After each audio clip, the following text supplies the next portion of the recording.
अस्सलाम वालेकुम नाजरीन, आप देख रहे हैं वीएन पॉइंट और मैं हूं अहमद मंसूर। आज का जो मौजू मैंने मुंतखब किया है वो आपके लिए, पाकिस्तान के लिए बहुत अहम है, समझने की बात है। और आने वाला जो वक्त है वो बड़ा क्रिटिकल है इस हवाले से। पाकिस्तान ने मेज़बानी की 4 दहाइयों तक अफ़गान महाजरीन की, लेकिन अब पानी कहते हैं ना सर से गुजर चुका है। पाकिस्तान में जो दहशत गर्दी है, पाकिस्तान में जो बदअमनी है, पाकिस्तान में जो जुराइम बढ़ रहे हैं, उसमें अफ़गान महाजरीन की आड़ में यहाँ पाकिस्तान के अंदर जो दहशतगर्द अनासर हैं, तंजीमें हैं, गिरोह हैं, वो यहाँ पे उसमें मुलव्वस हैं। और इसके सबूत सिर्फ कहने की बात नहीं है, पाकिस्तान ने दुनिया के हर फोरम पे रखे हैं। और जो इस वक्त की अफ़गान अबूरी हुकूमत है, अफ़गान तालिबान जिन्हें कहते हैं, और उनके सामने भी उन्हें बताया जा रहा है, दिखाया जा रहा है, लेकिन वो ना समझने पे आ रहे हैं, ना मानने पे आ रहे हैं। पाकिस्तान में जितनी दहशत गर्दी की नाजरीन कार्रवाइयाँ हालिया दिनों में हुई हैं, हालिया महीनों में हुई हैं, उसमें जो भी ग्रोह, कोई इसको कहते हैं तश्कील दहशत गर्दों की, जो अफगानिस्तान से पाकिस्तान में दाखिल होकर यहाँ कार्रवाइयाँ करते हैं, 70 से 80% तक वो जो तश्कील है वो अफगान शहरियों पर मुश्तमल होती है, वो शामिल होते हैं। और अभी जो बन्नू में वाकया हुआ पिछले हफ्ते, 5 खुदकुश बमबारों ने ये हमला किया। और आप देखें कि इसमें एफसी हेडक्वार्टर में जो हमला हुआ, 3 अफगान शहरी शनाख्त हो चुकी है। और पाकिस्तान ने ये तमाम जो शवाहद हैं ये अफगानिस्तान की हुकूमत के साथ शेयर किए हैं, उन्हें बताया है, और उनकी तफसील मीडिया पे आ चुकी है।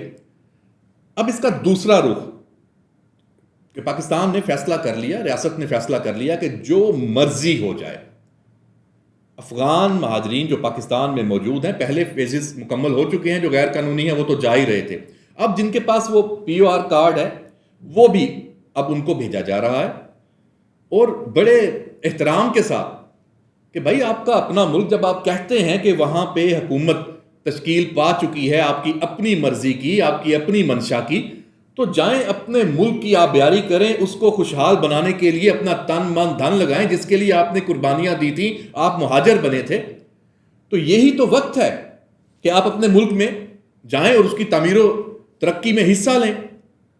आप पाकिस्तान में क्यों रहना चाहते हैं? अच्छा, कबूल भी नहीं करते, आप हर तरह के मामलात में मुलव्वस हैं। यहाँ पे पाकिस्तान की जो जो आइन और कानून है उसको क्या मानना आपने? दहशत गर्दी, यहाँ के लोगों की जान आप ले रहे हैं।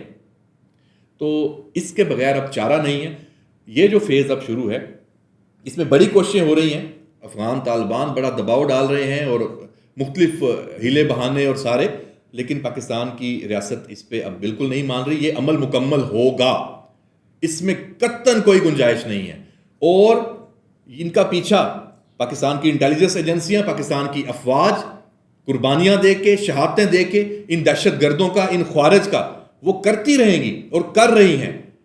और इसमें जो इसका एक और अफसोसनाक पहलू जो इस व्लॉग में मैं आखिर में आपके सामने रखना चाहता हूं, एक सूबे में खैबर पख्तूनख्वा सबसे ज्यादा मुतासर है दहशत गर्दी से। उसकी हुकूमत 15 साल 13 साल से ज्यादा एक ही जमात की, पीटीआई की, और क्या कर रहे हैं? वो रुकावटें डाल रहे हैं। पाकिस्तान के लिए इस नागुज़ीर तरीन जो अफगान पॉलिसी है, इसमें रुकावटें डाल रहे हैं, बयानियां बना रहे हैं कि जनाब इनको हम यहां से भेज रहे हैं, बड़ा गुनाह कर रहे हैं। फिर मुंह को ताले लगे हुए हैं जुबान को कि जब पाकिस्तान में ये शहादतें हो रही हैं, ये दहशत गर्दी करते हैं, तो उस और आपके सामने सबूत है, आपको पता है, लेकिन आप अपनी छोटी सी सियासत के लिए पाकिस्तान को, पाकिस्तान के अवाम को एक मुसलसल जो एक दलदल की सूरत हाल है उसमें आप धंसता हुआ देखना चाहते हैं। इसमें ये जो रोल है, और अभी एक और बयानिया, अब तो बाकायदा वाज़े तौर पे, बाकायदा ऐसे लगता है जैसे एजेंडे के तहत पीटीआई, बानी पीटीआई अगर जेल में बैठा है और उसकी जमात बाहर, वो अफगान तालिबान, ये अफगान महाजरीन, इनकी वापसी और दहशत गर्दों के सहूलतकारी के लिए बिल्कुल आप आंख खुल के आपको नजर आ रहे हैं। तो ये जो सूरत हाल है बड़ी अफसोसनाक है। और इस पे मैं समझता हूं कि रियासत ने जो ज़ीरो टॉलरेंस की पॉलिसी अब इख्तियार की है, ये नागुज़ीर है।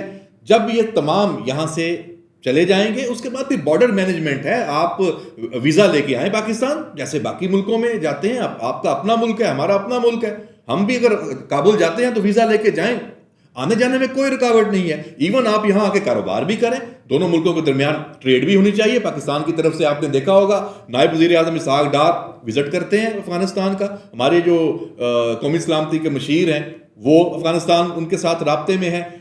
पाकिस्तान की हुकूमत मुकम्मल उनके साथ राब्ते में है। और पेशकश अब चाइना के साथ अभी जो इतना बड़ा इवेंट हुआ है, चीन, अफगानिस्तान, पाकिस्तान, तो ये बताता है कि पाकिस्तान की रियासत अफगानिस्तान को मुस्तहकम पुरअमन देखना चाहती है। उसके लिए अपना तमाम जो किरदार है वो अदा करना चाहती है। लेकिन आप भी खुदारा अपने मुल्क में जो ये अड्डे बना रखे हैं, जो सेफ हेवन्स हैं दहशतगर्दों की, ख्वारिज की, उनसे तो पाकिस्तान को कुछ तो रिलीफ दिलाएं। उनको तो उनके सर पे हाथ तो ना रखें, उनको पाकिस्तान तो ना भेजें, पाकिस्तान को कमजोर करने के लिए आलाकार तो ना बने, रॉ के एजेंट तो ना बने, इंडिया के हाथों में ना खेलें। कुछ तो खुदा का खौफ करें। और इस पे बिल्कुल कोई गुंजाइश नहीं है। ये ख्वारिज, इनका पीछा हमारी सिक्योरिटी फोर्सेस कर रही हैं। हमारे पास ये इंफॉर्मेशन है, इतलात हैं कि अब तो ये सूरत हाल है कि अफगानिस्तान में भी जब उनको टारगेट किया जाता है तो उनकी लाशें उठाने वाला भी कोई नहीं है। तो ये मामलात बहुत ज़्यादा पाकिस्तान के लिए इस वक्त आप समझ लें अहम है। बाकी सब चीज़ें साथ साथ चल रही हैं। अफगान पॉलिसी, दहशतगर्दी की जंग, ख्वारिज, और इसके साथ साथ ये सिर्फ खैबर पख्तूनख्वा की बात नहीं है, बलूचिस्तान भी आप देख लें, वहाँ भी। और इसमें बेहतरी आ रही है, इसमें नाउमीदी बिल्कुल नहीं है। और इसमें अगर तहरीक इंसाफ ने ये फैसला कर लिया है कि उसने इस मामले में दहशतगर्दों के साथ खड़े होना है, तो इस पे सवाए अफसोस के कुछ कहा नहीं जा सकता। फिर खैबर पख्तूनख्वा के अवाम को भी अपना फैसला लेना है। गिरेबान पकड़ें तहरीक इंसाफ का, उसकी क़यादत का, जो आपके बच्चों के, आपकी नई नस्ल के वो दुश्मन बने बैठे हैं। और ये बिल्कुल ये होना चाहिए। और मैं समझता हूं कि ये वक्त आ गया है और ये होगा। इजाज़त दीजिए। अल्लाह हाफिज़।